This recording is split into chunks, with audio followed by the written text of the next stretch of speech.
SSC 27 এবং 28 batch তোমাদের অনেকের হয়তো প্রি টেস্ট এবং অর্ধবার্ষিক পরীক্ষা শুরু হয়ে গেছে, আবার অনেকের অল্প কয়েকদিনের মধ্যেই শুরু হয়ে যাবে। সো এই মুহূর্তে তোমাদের যেই ক্লাস বা যেই সাজেশনগুলো প্রয়োজন সেগুলোই কিন্তু ক্লাসবেল সার্ভ করছে। তারই ধারাবাহিকতায় দেখো মাত্র 6টি এমসিকিউ করলেই কিন্তু তোমার এই যে মাত্র 6টি এমসিকিউ, তাই না, এই 6টি এমসিকিউ করলেই কিন্তু তোমার সম্ভাবনা সব শেষ হয়ে যাবে, সম্ভাবনার এমসিকিউ শেষ হয়ে যাবে, ঠিক আছে, নট সিকিউ। হ্যাঁ, কথাটা খুবই চমৎকার। এখন এই কথাটা যে চমৎকার, কিভাবে চমৎকার, আমরা টাইপ ভিত্তিকভাবে পড়িয়ে থাকি। এখন এটার প্রমাণ তো সবসময় বলি যে টাইপ ভিত্তিকভাবে পড়িয়ে থাকি, সমাধান তো আর দেওয়া হয় না। তোমরা অনেকেই বলো যে ভাইয়া সমাধানটা দেন, দেখি কিভাবে আপনারা পড়ান।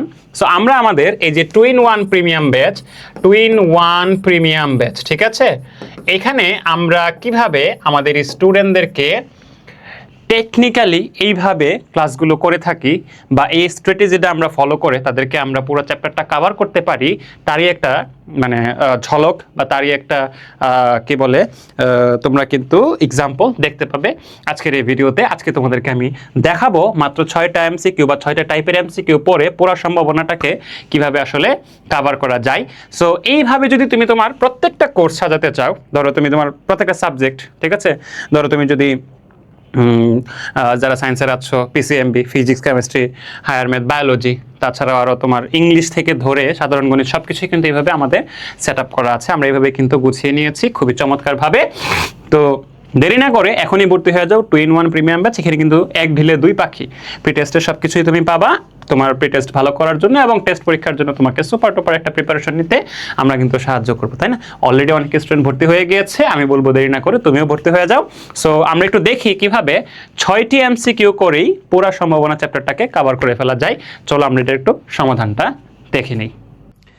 দেখো মানে এমসিকিউ মনে রাখার কত টেকনিক, আমি যদি তোমাদেরকে বলি একটা জিনিস মনে রাখলে তুমি মানে এখানে এই একটা জিনিস তুমি জাস্ট মনে রাখো, সম্ভাবনার সীমানা। আমাদের লাস্ট চ্যাপ্টারটা তো আমি জাস্ট একটা কিছু কথা বলি তোমাদেরকে। সম্ভাবনার সীমা, এই যে সম্ভাবনার সীমা কত, 0 থেকে সম্ভাবনার সীমা 1-এর মধ্যে। কোনো একটি ঘটনার সম্ভাবনা যদি পি হয় তাহলে তার সীমা হচ্ছে 0 অথবা 0 থেকে বড়, 1 অথবা 1 থেকে ছোট। অর্থাৎ সম্ভাবনাটা 0 হতে পারে অথবা 0 থেকে বড় হতে পারে, 1 অথবা 1 থেকে ছোট হতে পারে। এর মানেটা কি, এর মানেটা কি জিনিসটা একটু খেয়াল করো, এটার মিনিংটা কি আসলে, এই জিনিসটার মিনিংটা কি? মিনিংটা হচ্ছে সম্ভাবনা কখনো 0 থেকে কম কিংবা 1 থেকে বেশি হবে না, 0 এবং 1-এর মধ্যে থাকবে। তো এটা একটা এমসিকিউ হিসেবে আসতে পারে যে সম্ভাবনার সীমা কত। সম্ভাবনার সীমা হচ্ছে 0 থেকে 1-এর মধ্যে। এবার দেখো, যেহেতু সম্ভাবনা সীমা হচ্ছে 0 থেকে 1-এর মধ্যে, তার মানে সম্ভাবনার সর্বনিম্ন মানটা কত? সর্বনিম্ন মানটা হচ্ছে 0। কারণ দেখো সম্ভাবনা সীমা শুরুই হচ্ছে 0 থেকে এবং উপরে 1 পর্যন্ত, তাহলে সর্বনিম্ন মানটা কত? সর্বনিম্ন মানটা হচ্ছে, সর্বনিম্ন মান কত? সর্বনিম্ন মান হচ্ছে আমাদের 0। এখন কোন একটি ঘটনার সম্ভাবনার মান যখন 0 হয় এর অর্থ কি? এর অর্থ হচ্ছে এই সম্ভাবনাটা কোনো একটা ঘটনা ঘটার সম্ভাবনাটা কি? অসম্ভব। মানে এই ঘটনাটা ঘটবে, এটা হচ্ছে একটা অসম্ভব ঘটনা, ঠিক আছে। কোনো একটি ঘটনার সম্ভাবনা 0 মানে কি? 0 মানে হচ্ছে ঘটনাটা ঘটবে, এটা হচ্ছে অসম্ভব, অর্থাৎ এটা একটা অসম্ভব ঘটনা। অসম্ভব ঘটনার একটা উদাহরণ দাও, একটা উদাহরণ দেই আমরা। অসম্ভব ঘটনা, দেখো একটা উদাহরণ যদি আমরা দেই, সেটা হচ্ছে যে সূর্য আগামীকাল উত্তর দিকে উঠবে, এটা একটা অসম্ভব ঘটনা। তাহলে এই ঘটনার সম্ভাবনা কত? সম্ভাবনা হচ্ছে 0, ঠিক আছে। আবার যদি আমি বলি সম্ভাবনার সর্বোচ্চ মান কত? সম্ভাবনার সর্বোচ্চ মান হচ্ছে, দেখো সর্বোচ্চ মান হচ্ছে কত? 1। কারণ 1 থেকে বড় হচ্ছে না, 1-এর থেকে ছোট, 1 থেকে বড় হবে না, তাহলে সর্বোচ্চ মান 1। এখন কোনো একটি ঘটনার, একটু চিন্তা করো, কোনো একটি ঘটনার সম্ভাবনা যদি 1 হয়, এই কথার অর্থ কি? এই কথার অর্থ হচ্ছে ঘটনাটা নিশ্চিত, এটা ঘটবেই ঘটবে। তাহলে আমি কি বলবো? নিশ্চিত ঘটনা। নিশ্চিত ঘটনা। কোনো একটি ঘটনার সম্ভাবনা যদি হয় 1, তার মানে কি? নিশ্চিত ঘটনাটা অবশ্যই ঘটবে, আগামীকাল সূর্য পূর্ব দিকে উঠবে, এটা কিন্তু অবশ্যই ঘটবে। তাহলে এটা সম্ভাবনা কত? 1। এখন তুমি চিন্তা করে দেখো, তুমি জাস্ট একটু চিন্তা করে দেখো তো, তুমি যদি খালি এই সীমাটা মনে রাখো, সম্ভাবনার সীমাটা মনে রাখো, সম্ভাবনার সীমা হচ্ছে কত? 0 অথবা 0 থেকে বড়, 1 অথবা 1 থেকে ছোট, তাই না। 0 লেসার ইকুয়াল পি মানে হচ্ছে কোনো একটা ঘটনার সম্ভাবনা লেসার ইকুয়াল 1। এখান থেকে তুমি কতগুলো এমসিকিউ মনে রাখতে পারছো? প্রথম এমসিকিউটা হচ্ছে এই যে 1 নাম্বার, তোমাদেরকে আমি একটু দেখাই। এটা হচ্ছে আমাদের 1 নাম্বার এমসিকিউ, সম্ভাবনার সীমা। এটা হচ্ছে আমাদের 2 নাম্বার এমসিকিউ, হ্যাঁ, এটা হচ্ছে আমাদের কি 2 নাম্বার এমসিকিউ, সর্বনিম্ন সম্ভাবনা, কোন একটি ঘটনার সর্বনিম্ন সম্ভাবনা, সর্বনিম্ন মান কত? 0। এরপর আসো, কোন সম্ভাবনার কোন একটি ঘটনার সম্ভাবনা যদি হয় শূন্য, তাহলে ঘটনাটি কোন ধরনের ঘটনা? অসম্ভব ঘটনা। তাহলে এটা হচ্ছে আমাদের 3 নাম্বার এমসিকিউ। এবার আসো সর্বোচ্চ মান কত? সম্ভাবনার সর্বোচ্চ মান হচ্ছে কত? 1। এটা হচ্ছে আমাদের 4 নাম্বার এমসিকিউ। এখন যদি বলে কোন একটি ঘটনার সম্ভাবনা হচ্ছে, কোন একটি ঘটনা ঘটার সম্ভাবনা হচ্ছে 1, তাহলে ঘটনাটি কোন ধরনের ঘটনা? ঘটনাটি হচ্ছে নিশ্চিত ঘটনা। তাহলে ভাই দেখো, জাস্ট একটা ছোট জিনিস, এই যে এই ছোট জিনিসটা যদি তুমি মনে রাখো, তাহলে তুমি কতগুলো এমসিকিউ মনে রাখতে পারছো। দেখো দেখো, সম্ভাবনা, কোনো ঘটনা ঘটার সম্ভাবনা সর্বনিম্ন মান 0, সর্বোচ্চ মান 1। খেয়াল করেছো? জাস্ট একটা জিনিস মনে রাখো। এইভাবে কোর্সগুলো প্রত্যেকটা টিচার এইভাবে গুছিয়েছে তার লেকচারগুলো। আমারটা তো তুমি দেখতেই পাচ্ছ, অলরেডি দেখে ফেলছো অনেকগুলো, তাই না? কোনো ঘটনা ঘটার সম্ভাবনার মান 0, সর্বোচ্চ মান 1। মুদ্রা নিক্ষেপ একটি দৈব পরীক্ষা। দৈব পরীক্ষা কোন ধরনের পরীক্ষা? আগে থেকে সম্ভাব্য সব ফলাফল জানো, কিন্তু নির্দিষ্ট চেষ্টায় কি আসবে জানো না।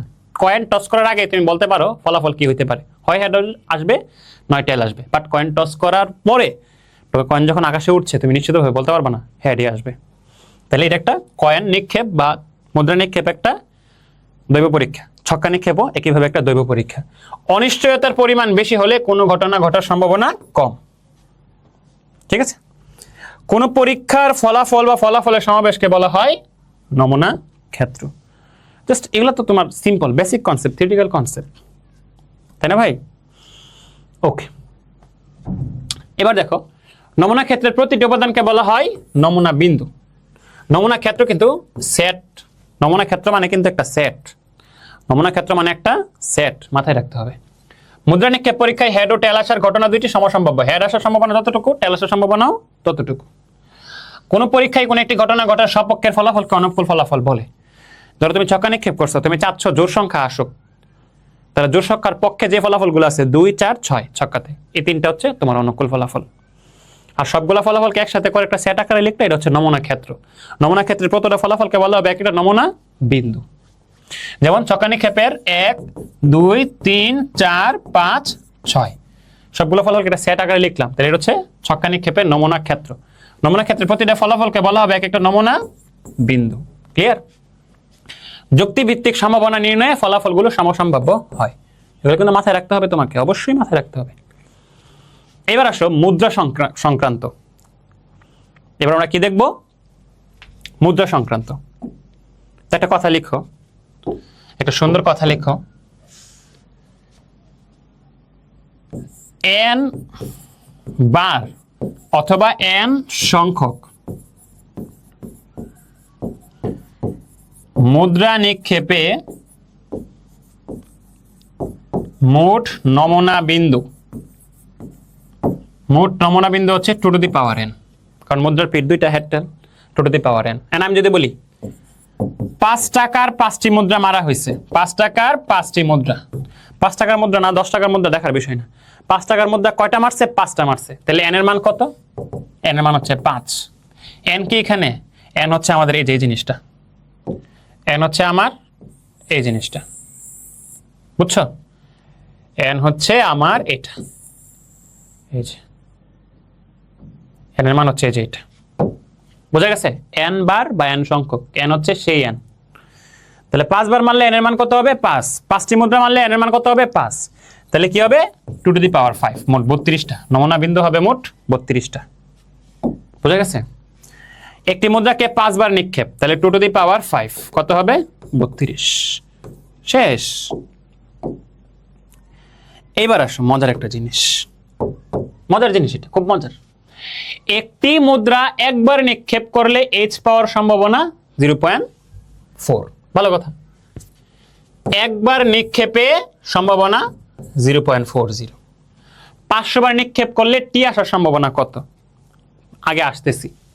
একবার নিক্ষেপের সম্ভাবনা এত, তাহলে 500 বার নিক্ষেপ করলে 500 বার নিক্ষেপে কতবার h আসবে এটা কেমনে বুঝবো আমরা?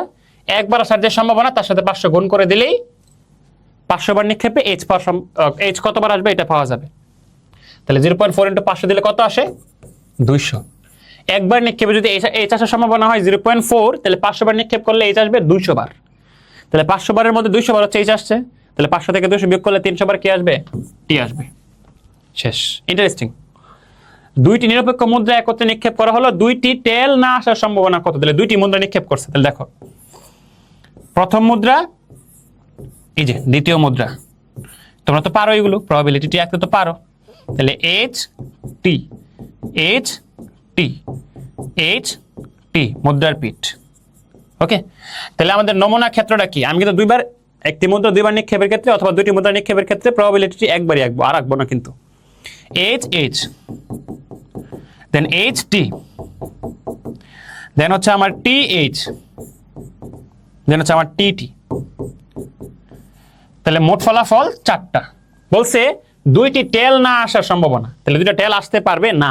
তাহলে দুইটা টেল আছে একটাতে, এটা হইতে পারবে না। তাহলে এটা বাদে বাকি কতগুলো আছে? দুইটা টেল আসতে পারবে না, তাহলে দুইটা টেলকে বাদ দিয়ে যেগুলো, এগুলোই তো আমি চাইতেছি নাকি? দুইটা টেল বাদ দিয়ে কি কি আছে? একটা, দুইটা, তিনটা, এগুলো আছে। তিনটা হচ্ছে অনুকূল। তাহলে সম্ভাবনা মানে হচ্ছে অনুকূল ফলাফল ডিভাইডেড বাই মোট ফলাফল। তাহলে 3/4। উত্তর কত? 3/4। এইচ ও টি পিঠ বিশিষ্ট একটি মুদ্রা পরপর 3বার নিক্ষেপ করা হয়েছে। চলো,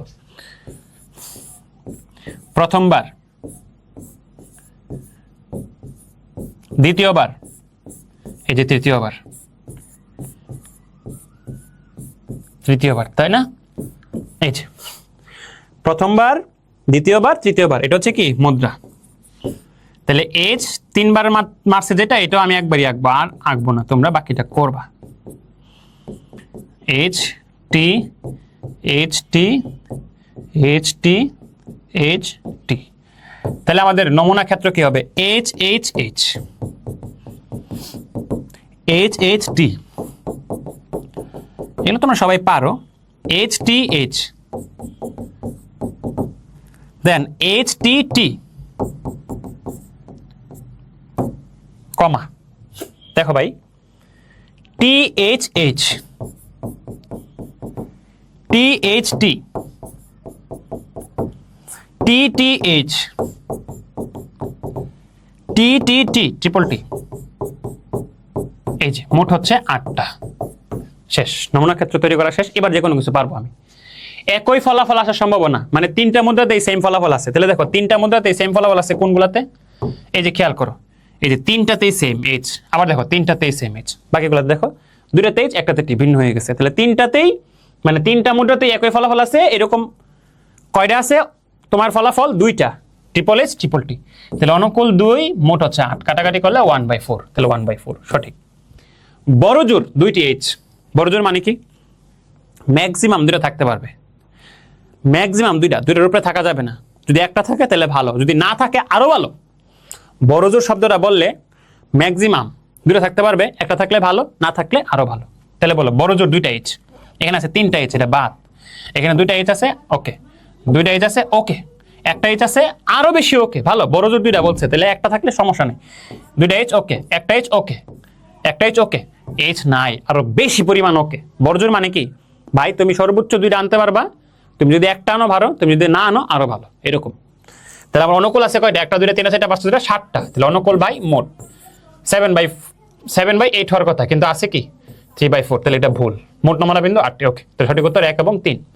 আমি এখানে একটা কথা বলে দিই, যদি কমপক্ষে বলতো, কমপক্ষে একটা টি, তাহলে কমপক্ষে মানে কি? একটা টি থাকাই লাগবে। কমপক্ষে শব্দ মানে হচ্ছে একটা থাকাই লাগবে, মিনিমাম একটা থাকাই লাগবে। এরপরে তুমি 2টা আনো, 3টা আনো, যা ইচ্ছা আনো, কোনো সমস্যা নেই, কিন্তু একটা তোমার থাকা লাগবে। তাহলে বড় জোর বা সর্বোচ্চ, বড় জোর বা সর্বোচ্চ একই শব্দ। বড় জোরের জন্য যেই কথা প্রযোজ্য, বড় জোর আর সর্বোচ্চ একই শব্দ। কমপক্ষ হচ্ছে, কমপক্ষে জিনিসটা তো বললাম। আর কেবল যদি বলে, কেবল মানে কেবল একটা টি, মানে একটা টি থাকতে হবে, কমও থাকতে পারবে না, বেশিও থাকতে পারবে না। তাহলে বড় জোর বা সর্বোচ্চ, কমপক্ষে কি, কেবল কি, আমি কিন্তু স্পেসিফিক করে বলে দিচ্ছি। প্র্যাকটিস নিজেরা করবা, একদম নমুনা ক্ষেত্র দেওয়া থাকলে তার বলাই লাগে না। প্র্যাকটিস, প্র্যাকটিস, এটা প্র্যাকটিস। দেখো, একটি মুদ্রা 96 বার নিক্ষেপ করে 36 বার হেড পাওয়া গেছে। তাহলে হেড পাওয়ার আপেক্ষিক ঘটনা কি? 36 ডিভাইডেড বাই 96, যতবার পাওয়া গেছে ডিভাইডেড বাই মোট বার নিক্ষেপ। এটা হচ্ছে হেডের আপেক্ষিক, এটা হচ্ছে হেডের আপেক্ষিক। এবার টেল কি? 96 বার নিক্ষেপ করছে, 36 বার হেড আসছে। তাহলে 96 থেকে 36 বিয়োগ দিলে কত থাকে? 6 থেকে 6 গেলে 0, আর 9 থেকে 3 গেলে 60। 60 বার টেল আসছে।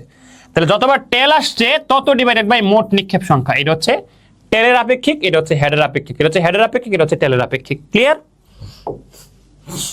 এই যে আসো ছক্কা সংক্রান্ত, তো এটারও একটা বেসিক আছে, n বার অথবা n সংখ্যক ছক্কা নিক্ষেপে মোট নমুনা বিন্দু কি হবে জানো? 6 two the power n। n হচ্ছে যতটা ছক্কা নিক্ষেপ করেছে তার সংখ্যা অথবা যতবার নিক্ষেপ করেছে তার সংখ্যা। চলো দেখি কি বলছে। একটি ছক্কা নিক্ষেপ করলে যৌগিক আসার সম্ভাবনা, তো একটি ছক্কা নিক্ষেপ করছে, তাহলে ফলাফল কত? 1 2 3 4 5 6, যৌগিক আসার সম্ভাবনা। তাহলে যৌগিক মানে কি? মৌলিকগুলা বাদে, মানে যেগুলোকে মানে এক এবং ওই সংখ্যা ছাড়াও অন্য কোনো সংখ্যা দ্বারা ভাগ করলে নিঃশেষে বিভাজিত হয়।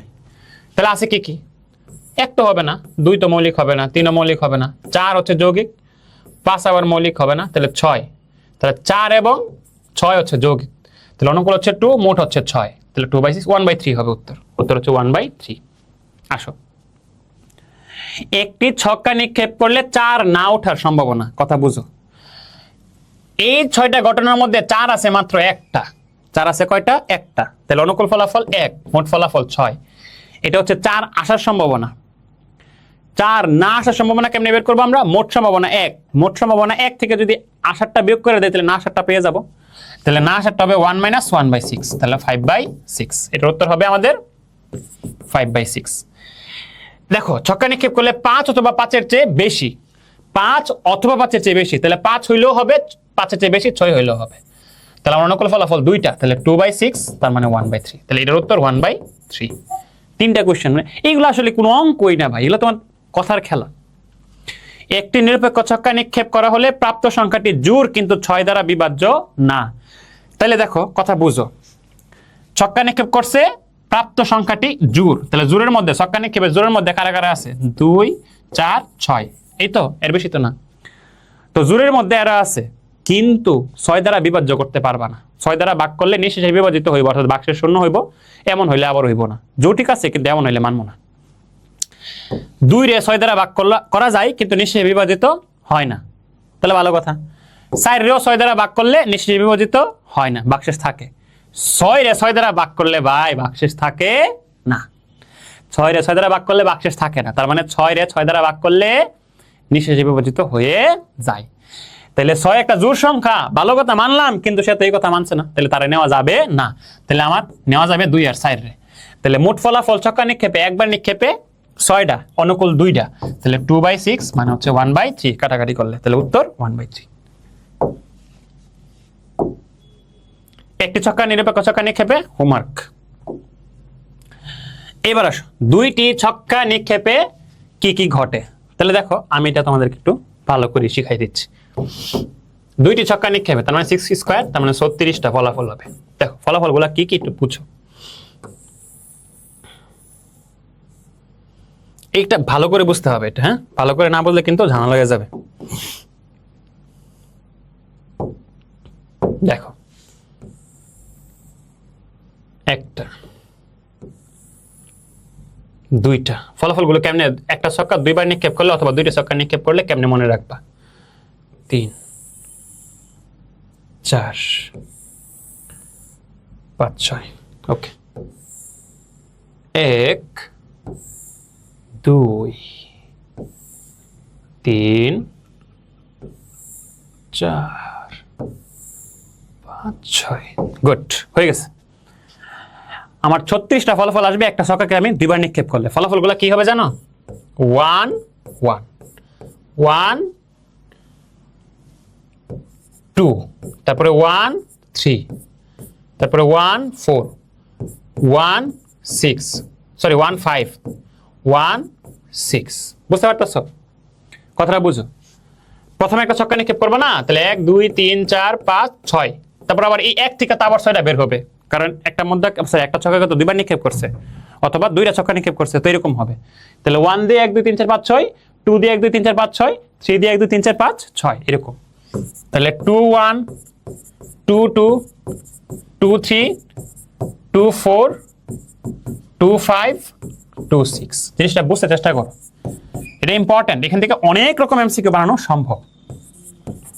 3 2 3 3 3 4 3 5 3 6 4 1 4 4 4 5 oh sorry 4 4 কেমনে হইল 4 2 4 3 4 4 4 5 4 6 5 1 5 2 5 3 5 4 5 5 5 6 6 1 6 2 6 3 6 4 6 5 6 6 এই হচ্ছে আমার 36টা ফলাফল এরকম আসবে প্রথম ছক্কায় হচ্ছে মানে এটার প্রথম ফলাফলটা হচ্ছে প্রথম ছক্কার দ্বিতীয় ফলাফলটা হচ্ছে দ্বিতীয় ছক্কার ক্লিয়ার এইবার মোট ফলাফল কত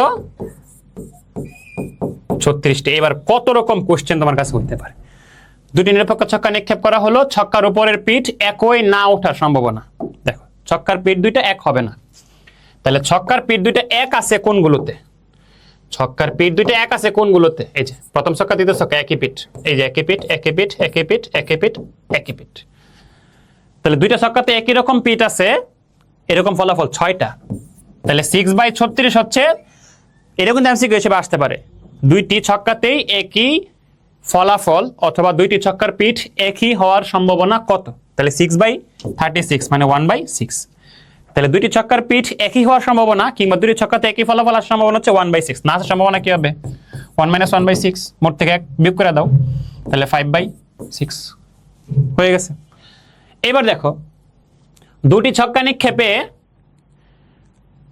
ফলাফল 10 অথবা 10 থেকে বড় আসার সম্ভাবনা তার মানে কি দুইটা ছক্কার ফলাফলের যোগফল 10 অথবা 10 থেকে বড় আসার সম্ভাবনা গুণফলও বলতে পারে ঠিক আছে গুণফলও বলতে পারে তাহলে দেখো দুটি ছক্কার ফলাফলকে এবার যোগ করে দেখবো 10 অথবা 10 থেকে বড় কোনগুলো আছে দেখো এই পর্যন্ত হবে না কারণ 6 আর 3 এর 9 এই দেখো 4 আর 6 হচ্ছে 10 এটা একটা এইখানে আর নাই এইখানে আছে একটা এই যে একটা তো এটাও আসবে এটাও আসবে এটাও আসবে আর নাই তাহলে কয়টা আছে 4 + 6 10 যোগফল তাই না একটা দুইটা তিনটা চারটা পাঁচটা এই যে 6টা তাহলে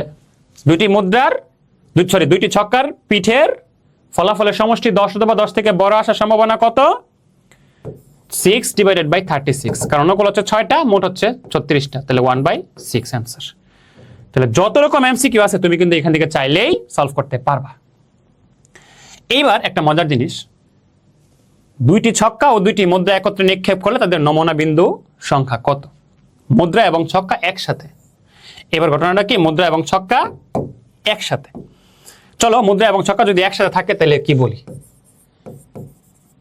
m সংখ্যক অথবা m বার মুদ্রা ও n সংখ্যক অথবা n বার ছক্কা নিক্ষেপে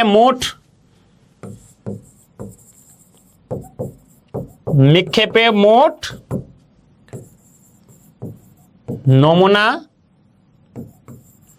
বিন্দু হবে দেখো m বার মুদ্রা তাহলে 2 to the power m into n বার ছক্কা তাহলে 6 two the power n clear যদি এরকম বলতো m সংখ্যক হচ্ছে তোমার ছক্কা m সংখ্যক ছক্কা এবং n সংখ্যক মুদ্রা তাহলে নমুনা বিন্দু সংখ্যা কি হইতো বলতো ছক্কা মানে কি 6 6 two the power m into 2 to the power n শেষ এটা যে কথা এটা আসলে ডিফারেন্ট ফলাফল ডিফারেন্ট আসবে প্রথমে যদি মুদ্রা মারে পরে ছক্কা মারে আর প্রথমে যদি ছক্কা মারে পরে মুদ্রা মারে ডিফারেন্ট ফলাফল আসবে তবে ফলাফল দুটো সেম আসবে কখন জানো যখন একবার মুদ্রা একবার ছক্কা বলবে অর্থাৎ m = n = 1 তখন ফলাফল সেম আসবে দুটোই 12 করে আসবে কিন্তু দুটো কিন্তু এক জিনিস না এটা সিকিউ ক্লাসে আমি অনেকবার বলছি দুইটি ছক্কা তাহলে 6 টু দি পাওয়ার 2 ইনটু দুইটি মুদ্রা 2 টু দি পাওয়ার 2 2 স্কয়ারে 36 ইনটু 4 তাহলে 4 36 এ কত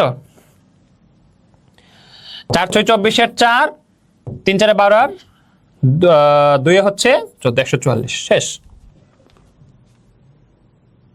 ওকে একটি মুদ্রা ও একটি ছক্কা নিক্ষেপ করা হয়েছে তাহলে মুদ্রা আগে তাই না কথা বুঝো মুদ্রা আগে তুমি কথাটা বুঝো মুদ্রা আগে, তাহলে মুদ্রাতে কি আছে এইচ এবং টি, দুইটা এইচ এবং টি, এই যে মুদ্রা এইচ এবং টি।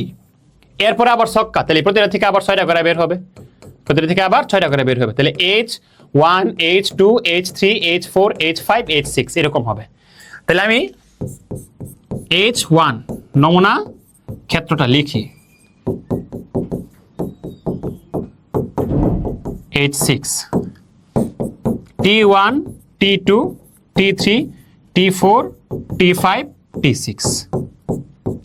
ওকে, বুঝতে পারছো? এই হচ্ছে নমুনা ক্ষেত্র। যদি যদি আগে মুদ্রা না বলে আগে ছক্কা বলতো, তাহলে কি হতো বলো তো? 1H 2H 3H, না কি হতো তোমার 1H 1T 2H 2T। কেন বলো তো? কারণ আগে ছক্কা বলছে, তাহলে এই যে আগে ছক্কা 1 2 3 4 5 6, এবার HT HT HT, তাহলে 1H 1T 2H 2T 3H 3T 4H 4T 5H 5T 6H 6T। তাহলে আগে ছক্কা বললে কি হয় আর আগে মুদ্রা বললে কি হয়, একদম ক্লিয়ার। এবার আসো, মোট নমুনা বিন্দু 12টি। ওকে, কমপক্ষে একটি টি পাওয়ার সম্ভাবনা, তাহলে কমপক্ষে একটা টি আছে কোন কোন জায়গাতে দেখো, এই যে একটা টি আছে, একটা টি আছে, একটা টি আছে, একটা টি আছে, একটা টি আছে, একটা টি আছে, তাহলে 6 হচ্ছে অনুকূল, মোট হচ্ছে 12, তাহলে কাটাকাটি করলে হাফ, তাহলে 11/12 বলছে, এটা ভুল, তাহলে 1 আর 3 সঠিক। বুঝাই যায়, বলা আছে, করবা। আসো, বল, মার্বেল, কার্ড, টিকিট, সংখ্যা, বৃষ্টি, যাই বলুক না কেন অনেক প্রকার এখানে আসতে পারে। এখানে ভাই অনেক কিছু আসতে পারে, অনেক কিছু আসতে পারে, যাই বলুক না কেন তুমি এটা সলভ করবা কেমনে? 15টি লাল ফল ও ফল না, এখানে বল হবে। 15টি লাল বল 4টি কালো বল হতে দৈবভাবে একটি বল নির্বাচন করা হয়েছে। আচ্ছা, তাহলে বল আছে আমার 15টা ও 4টা, তাহলে মোট বল কতটা? মোট বল হচ্ছে 15 যোগ 4, 19টা বল। মোট বল হচ্ছে 19টা, একটা থলেতে 19টা, একটা ব্যাগ 19টা বল আছে, 19টা থেকে একটা বল র্যান্ডমলি নেওয়া হবে। নেওয়া হইলে বলটি লাল হওয়ার সম্ভাবনা, তাহলে লালের পক্ষে আছে কত? 15টা, তাহলে পক্ষে যত, এটা হচ্ছে অনুকূল, অনুকূল ভাই মোট, তাহলে লালের সম্ভাবনা, লাল হওয়ার সম্ভাবনা 15/19, ভালো কথা। বলটি কালো হওয়ার সম্ভাবনা, কালোর পক্ষে আছে 4টি, তাহলে 4/19 হওয়ার কথা, কিন্তু দেওয়া আছে 11/19, তাহলে এটা ভুল। এখন এখানে এটা একটু শিখে রাখো, যদিও তুমি 1-3 উত্তর দেওয়া ফেলতে পারো, কিন্তু আমি শিখাই দেই। বলটি কালো না হওয়ার সম্ভাবনা, কালো হওয়ার সম্ভাবনা পাইছো, তাহলে না হওয়া কি হবে? 1 - 15/19, ঠিক আছে? তাহলে 1 - 15/19, সরি, কালো না হওয়ার সম্ভাবনা, তাহলে কালো হওয়ার সম্ভাবনা তো আমরা পাইছি কত? কালো হওয়ার সম্ভাবনা হচ্ছে 4/19, তাহলে 1 - 4/19, তাহলে এটা 15/19 আসবে হিসাব করলে, তাহলে এটা সঠিক, এটা সঠিক। 1 থেকে হওয়ার সম্ভাবনাটা বিয়োগ দিলে না হওয়ারটা পাওয়া যায়। বুঝা গেছে? আসো, 2000 সালে ফেব্রুয়ারি মাসে যদি কোনো লিপিয়ার দেয়া দেয় এবং ফেব্রুয়ারির কথা বলে, তাহলে এটা মাথায় রাখবা। আর যদি অন্য কোনো লিপিয়ার ছাড়া অন্য কোনো ইয়ার দেয় আর ফেব্রুয়ারি ছাড়া অন্য কোনো মাস বলে, তাহলে তো সমস্যা নেই। লিপিয়ারে 2000 সাল লিপিয়ারে ফেব্রুয়ারিতে 29 দিন থাকে, মনে রাখতে হবে। ফেব্রুয়ারি মাসে 5 দিন বৃষ্টি হয়েছে, 12 ফেব্রুয়ারি বৃষ্টি, তাহলে আমার ফেব্রুয়ারি মাসে মোট দিন 29 লিপিয়ারে, তাহলে 29 দিন হচ্ছে আমার অনুকূল। ফেব্রুয়ারি মাসে আমার অনুকূল হচ্ছে 29 দিন, বৃষ্টি হচ্ছে 5 দিন, তাহলে বৃষ্টি হওয়ার পক্ষে হচ্ছে 5, 12 ফেব্রুয়ারি বৃষ্টি হওয়ার পক্ষে হচ্ছে 5 দিন, তাহলে 5/29 হচ্ছে অ্যান্সার। ওকে, এবার দেখো আবহাওয়া দপ্তরের রিপোর্ট অনুযায়ী 19 দিন বৃষ্টি হয়েছে সেপ্টেম্বর মাসে। 4 সেপ্টেম্বর বা 8 সেপ্টেম্বর বৃষ্টি হওয়ার সম্ভাবনা কত? দেখো কেমনে বের করবা? এই যে দেখো, জানুয়ারি ফেব্রুয়ারি, গড়তে February, March April May June July, আবার এখান থেকে August September October November December, এভাবে গণবা। উপরে থাকলে 31, গড়তে পড়লে 30, আর ফেব্রুয়ারি তো জানোই। তাহলে January February March April May June July August September, September কত? 30 দিনে গড়তে পড়ছে, তাহলে সেপ্টেম্বর হচ্ছে আমার 30 দিনে, মোট ফলাফল 30। বৃষ্টি হয়েছে কত দিন? বৃষ্টি হয়েছে 19 দিন, তাহলে 8 সেপ্টেম্বর বৃষ্টি হওয়ার পক্ষে আছে 19 দিন, তাহলে 19 হচ্ছে অনুকূল, 19/30, শেষ। বুঝা গেছে? 1 থেকে 10 পর্যন্ত ক্রমিক নম্বর দেওয়া টিকিটগুলো ভালোভাবে মিশিয়ে, তাহলে 1 থেকে 10, তাহলে টিকিট আছে আমার 10টা, তাহলে আমার মোট ফলাফল 10। 1 থেকে 10 পর্যন্ত বলছে তো, তাহলে টিকিট আছে আমার 10টা। নেওয়া হলো টিকিটটি 2 অথবা 3 এর গুণিতক। 2 এর গুণিতক হইলেও চলবে, 3 এর গুণিতক হইলেও চলবে। গুণিতক কোনগুলা আর গুণনীয়ক কোনগুলা? ধরো 2 একে 2, 2 দোকানে 4, 3 দোকানে 6, এইগুলাকে বলা হয় গুণনীয়ক, এগুলাকে বলা হয় গুণিতক। এগুলাকে বলা হয় গুণনীয়ক, এগুলাকে বলা হয় গুণিতক। তাহলে 2 এর গুণিতক কোনগুলো আছে? 2, 4, 6, 8, 10। 1 থেকে 10 এর মধ্যে তো এগুলাই আছে, তো এগুলো হইলেও চলবে। অথবা 3 এর গুণিতক, 1 থেকে 10 এর মধ্যে 3 এর গুণিতক কোনগুলো আছে? 3, 6, 9, এই তিনটা। তাহলে দেখো 2 এর গুণিতক গুলো হইলেও হবে, 3 এর গুলো হইলেও হবে, তার মানে তাদেরকে মিলে জিলে হইলেই হবে। তাহলে দেখো মিলাইলে কেমনে হবে? 2 এখান থেকে আছে 3, এরপর আছে 4, এরপর আছে 6, এরপর আছে 8, এখানে আছে আবার 9, এরপর আছে তোমার 10। তাহলে কোনগুলো অনুকূল? অনুকূল হচ্ছে এইগুলো। একটা, দুইটা, আরে 2, একটা, দুইটা, তিনটা, চারটা, পাঁচটা, ছয়টা, 7টা। তাহলে আমার অনুকূল 7, মোট হচ্ছে 10। এই যে 1 থেকে 200 পর্যন্ত স্বাভাবিক সংখ্যাগুলোর মধ্যে দৈবভাবে একটি পদ্ধতি নেওয়া হলো, দৈবচয়ন করে একটা সংখ্যা নেওয়া হলো, সংখ্যাটি ঘন হওয়ার সম্ভাবনা। তাহলে 1 থেকে 200 এর মধ্যে ঘন মানে কি? 1 কিউবে 1, 2 কিউবে 8, 3 কিউবে 27, তারপর হচ্ছে 4 কিউবে 64, 5 কিউবে 125, 6 কিউবে 216। তাহলে ভাই 1 থেকে 200 পর্যন্ত স্বাভাবিক সংখ্যাগুলোর মধ্যে দৈবচয়ন পদ্ধতিতে একটি সংখ্যা নেওয়া হলো, সংখ্যাটি ঘন হবার সম্ভাবনা কত? কোন একটা স্বাভাবিক সংখ্যার ঘন 200 এর মধ্যে ঘন আসেই মাত্র এই কয়টা? 1, 8, 27, 24, 125, সরি 64, 125। তাহলে কয়টা আছে? একটা, দুইটা, তিনটা, চারটা, 5টা। 5/1 থেকে 200 এর মধ্যে সংখ্যা আছে 200টা, তাহলে 5/200 শেষ। এটা প্র্যাকটিস করবা, এগুলো নিজেদের প্র্যাকটিসের জিনিস, ঠিক আছে? আসো প্রবাবিলিটি ট্রি, একদম সহজ। একজন লোকের ভ্রমণ সম্ভাবনার মাধ্যমে প্রবাবিলিটি ট্রি হিসেবে দেওয়া আছে। লোকটি কুমিল্লা বাসে না, তাহলে কুমিল্লা বাসে হচ্ছে, এই দেখো ঢাকা থেকে কুমিল্লা বাসে হচ্ছে এত, ঢাকা থেকে কুমিল্লা বাসে 9 সম্ভাবনা হচ্ছে এত। তাহলে কুমিল্লা বাসে না, এটা কত? 4/7 ইনটু, এগুলো গুণ করতে হয়। ঢাকা থেকে সে রাত সিলেট পর্যন্ত যাবে, তাহলে ঢাকা থেকে সিলেট পর্যন্ত যতগুলো সম্ভাবনা থাকবে n পর্যন্ত সবগুলোকে গুণ করবো আমরা, হিসাব বের করলে আর কি। যেই পথে যাবে সেই পথের সবগুলো আংশিকগুলো গুণ হবে। সিলেট থেকে ট্রেনে, ঢাকা থেকে কুমিল্লা বাসে না, এটা সম্ভাবনা হচ্ছে 4/7 ইনটু সিলেট, মানে কুমিল্লা থেকে আবার সিলেট যাবে ট্রেনে, তাহলে সিলেটের ট্রেনে, তাহলে ট্রেনে যাওয়ার সম্ভাবনা কত? 5/9। 5/9 কত হবে? 7 নং 63, 4 5 20, 20/63। এটা অ্যান্সার। বোঝা গেছে? মিসেলেনাস, এটা খুবই সহজ একটা জিনিস। 0.7/5 মানে হচ্ছে ক্যালকুলেটর চাপ দিলে 3/4 আসবে, তাহলে এটার সম্ভাবনা 3/4। তার মানে কি? তা দ্বারা সমসম্ভাব্য। একটি টেস্ট ম্যাচের সম্ভাব্য মোট অনুকূল ফলাফল কত? ড্র হইতে পারে, জিততে পারে, হারতে পারে। অনুকূল ফলাফল তাহলে আমার 3টা। হায়ার ম্যাথমেটিক্স শব্দটির অক্ষরগুলোকে পৃথকভাবে বাক্সে রাখা আছে। দৈবভাবে একটি বর্ণ তোলা হলে বর্ণটি এ অথবা এইচ না হওয়ার সম্ভাবনা। তাহলে দেখো, তাহলে মোট অক্ষর আছে কয়টা? 1, 2, 3, 4, 5, 6, 7, 8, 9, 10, 11, 12, 13, 14, 15, 16, 17, মোট আছে 17টা। বুঝছো? দৈবভাবে একটি বর্ণ তোলা হলে বর্ণটি এ অথবা এইচ না, এও হইতে পারবে না, এইচও হইতে পারবে না, এও হইতে পারবে না, এইচও হইতে পারবে না। তাইলে ভাই এ এবং এইচ বাদ দাও।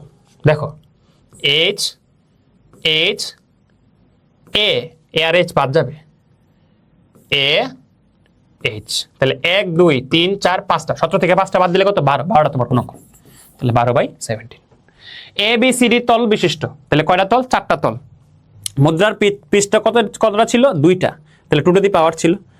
এখানে পৃষ্ঠা কয়টা? 4টা, তাহলে কি হবে? 4 টু দি পাওয়ার, 2বার নিক্ষেপ, 4 টু দি পাওয়ার 2, তাহলে 16। বোঝা গেছে?